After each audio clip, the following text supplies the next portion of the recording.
Hey everybody, welcome back to the channel. Today we are going to review the new Daredevil show called Daredevil Born Again that came out.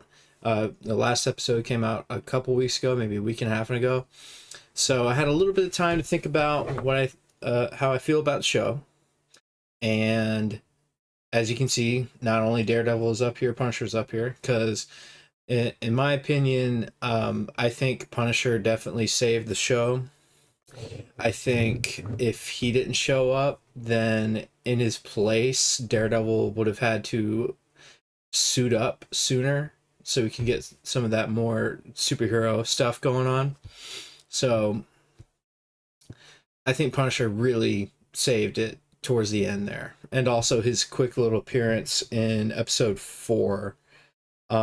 Because first episode is really good. Killing Foggy is a huge shock. There is a storyline where Foggy fakes his death in one of the comics. Uh, it so far it doesn't look like that's going to happen. It looks like Foggy's dead. So that's kind of disappointing because he just kind of rounded out the show. So does Karen as well, and I think with the commercials for the show that was definitely a hoodwink there because Karen leaves too and comes back at the very end. So at least we get to see her at the end. But it's a completely different show from Netflix. If you're expecting it to be similar, it's only just a little bit. I mean, there's characters you've seen before, but there's a lot of stuff that's happened in between, like in the Echo show and the Hawkeye show with Kingpin. Maybe not Hawkeye, but in the Echo show. So yeah, I have not watched those, and I don't intend to watch those. I'm just watching this Daredevil Born Again, and I did check out Loki, and I did not like Loki. So far, I would say most of the Disney Plus Marvel stuff have been strikeouts for me, but this is the exception. So, and I'm glad because the Daredevil project, like from Netflix, in my opinion, is the best stuff Marvel has put out, period, like ever, besides, Sony Marvel with Tobey Maguire Spider-Man. Like, Daredevil Netflix series is like way up there alongside that. So coming into the show, I was pretty nervous about how it was going to hold up to the Netflix series, and I would say it mostly holds up. There's a couple misses here and there, and I did see a couple reviews that were saying that that character, uh, who is the serial killer, I forgot the Muse's character, is completely not at all comic book accurate. So learning that definitely kind of sucks. And I think he's just kind of a throwaway character because he just does his thing and to get the plot to where it is. So he's really just there to push the Kingpin and Daredevil into coming back full fledged. And Kingpin just needs a little bit. Wilson, the actor for Wilson Fisk, Vincent D'Onofrio, did do a great job with this season, and honestly, the acting in general for this show is really good. And like I would say the rough scenes, like with the guy in prison that Matt Murdock was talking to about stealing cornflakes or whatever. The acting was good, although the premise was a little bit, on the nose about that character. And it was just kind of a random storyline. That guy's acting was good. And the other spot that I thought, I don't know if they could have given her something better to work with, but the Hector Ayala's niece and her berating Matt, I felt like that could have been written a little bit better. But then again, she's a kid, so but she did a great job acting. So I think all the acting with whatever they were given was really good. Um, and kind of feel I did see that the girlfriend that Matt had in the show that was going to fall apart, and she even said to him, "You didn't save me," so that was kind of weird to hear. I heard that in another review. I thought I'd mention it too. That does kind of stick out to me as kind of weird in a superhero show about Daredevil that somebody would tell him that you didn't save me when he clearly did. She would have died like immediately with Muse. So that was a little strange writing on that part. So that was kind of a weird scene. But looking at the show as a whole, I feel like I'm looking at the list of episodes now. Episode 5, the one with Matt in the bank hostage, I feel like that's a complete throwaway episode. Again, there's good acting. Nobody acted bad, but it's just we want to see Daredevil. That's what I come back to with these kind of shows and Disney Marvel in general is I feel like they need to treat it like it's a X-Men Saturday morning cartoon. Like during the episode or Power Rangers, for example. During the episode, yeah, sure, there'll be some talking a little bit, but towards maybe midway through and then at the end, the Dino Rangers are all going to form a giant Dinobot, and there's going to be action. And that happens every single episode. You can count on it, kind of like a Saturday morning cartoon. And I think superhero stuff needs to be that because that's what the Netflix show did. It had a good balance of the lawyering and the kicking major butt. So I feel this show could have done a lot better with that. So that's definitely going to dock points for me. I feel like Matt Murdock should have gotten back into the suit way, like, in my opinion, I feel as soon as uh, the Hector Ayala character, White Tiger, gets shot, immediately he should have been like, okay, it's time to suit up. I'm gonna have to figure out who killed my guy. So I feel like that was a missed opportunity. And I mean, I understand with the whole hero quitting because of Foggy dying and whatever, but it's just they already did this storyline, the Born Again storyline, in season 3. So it's just seems like retreaded ground. And in my opinion, I'm kind of sick of the superhero quitting storyline. Like, for example, I think it's done perfectly in Spider-Man 2 with the Spider-Man No More story where he leaves his suit on the trash can, but then he gets it back pretty quickly. I feel that's the longest superheroes should stop being superheroes.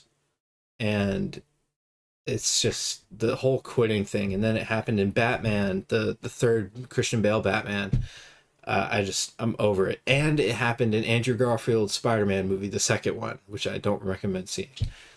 He quit for like a year or something, and then Rhino appeared, and he's like, okay. Um, I hate that story plot for superhero stuff. So, Marvel, if you're listening, or anybody, DC, don't let your superhero quit in the series or movie. Okay, it's overdone. Stop.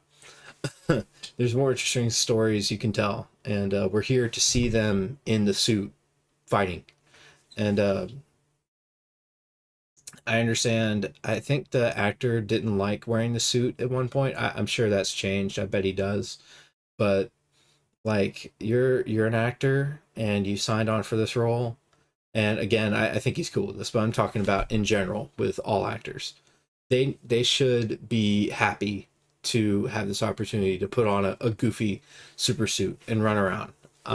Because that's what people want to see. That's what we're paying to see.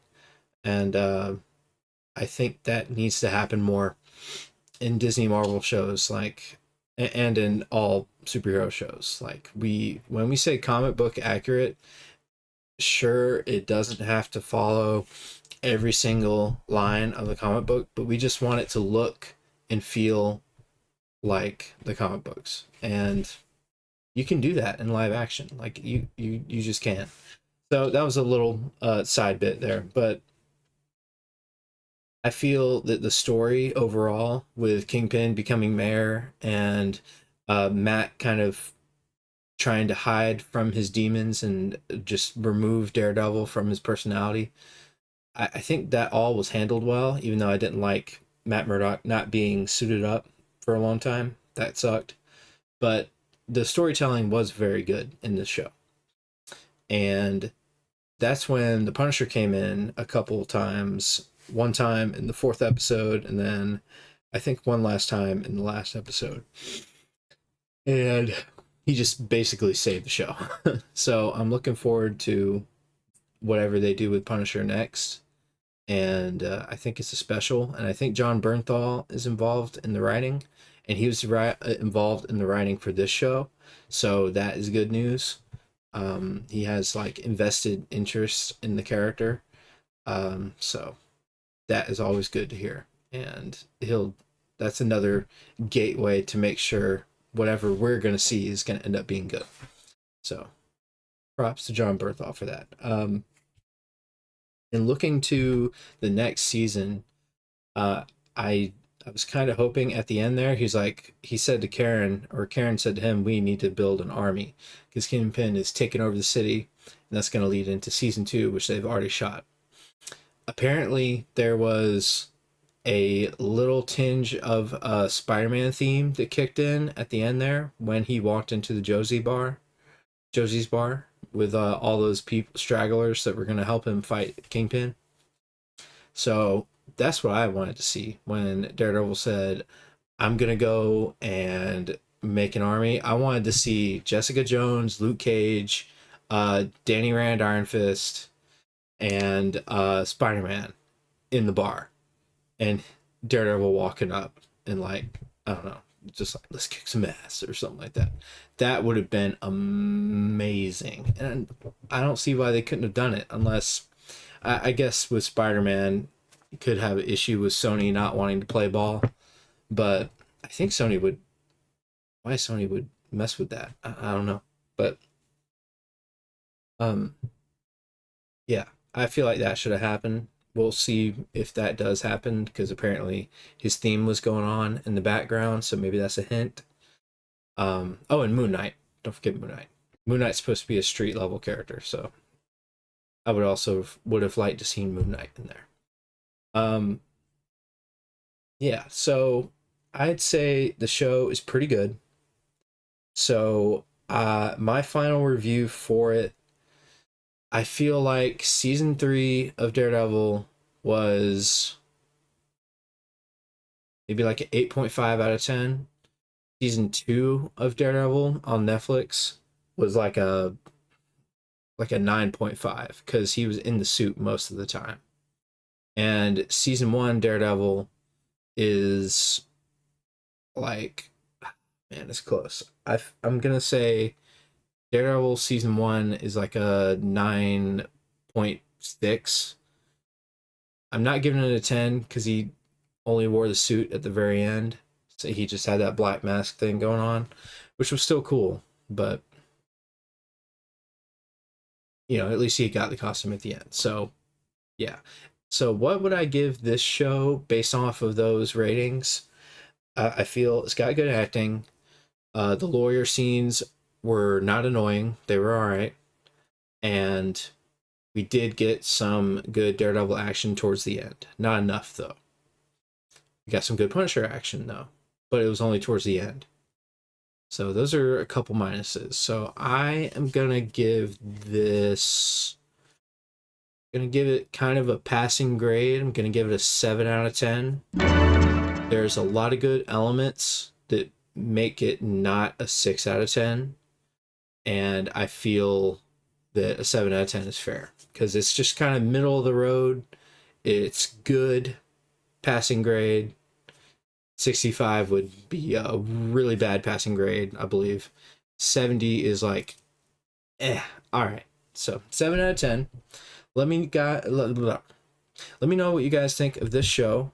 And are you excited for season 2? And are you excited for the Punisher special? I am. And I'll see you guys later.